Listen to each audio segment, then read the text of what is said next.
princess? Ma'am Charlene.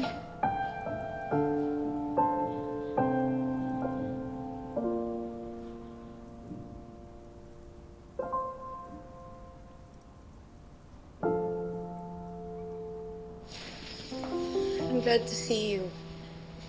Ako rin po, Ma'am Charlene. Na-miss ko po kayo. Dami na nangyayari. Oo nga po eh.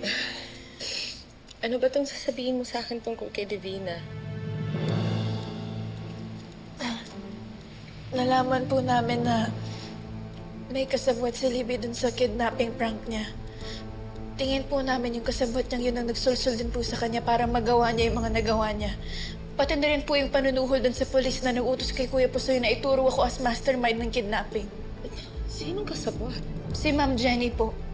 Jenny? Ito ba yung babaeng laging kasama ni Divina? Opo, yung pinsan po niya. Pero paano siya naging kasabwat ni Libby? Anong mapapala niya? Not unless kasabwat din niya si Divina? Yun ba yung gusto mo sabihin sa akin? Opo, Ma'am Charlene, yun po yung naiisip namin. Pero sana mali po yung hinala namin. Pero lagi rin po kasi nababanggit ni tatay na masamang tao po si Divina eh. Kaya tingin ko po may kinalaman po talaga siya. Hayop talaga tong babaeng to. Hindi na talaga siya tumitigil sa kasamaan niya. Ma'am Charlene, may isa pa pong malaking bagay tungkol kay Miss Divina na gumugulo po sa akin. Minsan po siyang pumunta sa bahay tapos nakita niya po to.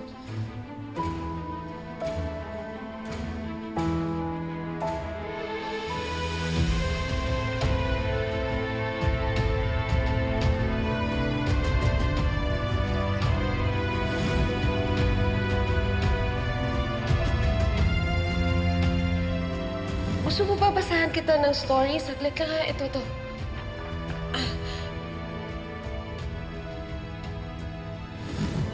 Sa'yo na to ah. Be the princess that you are destined to be.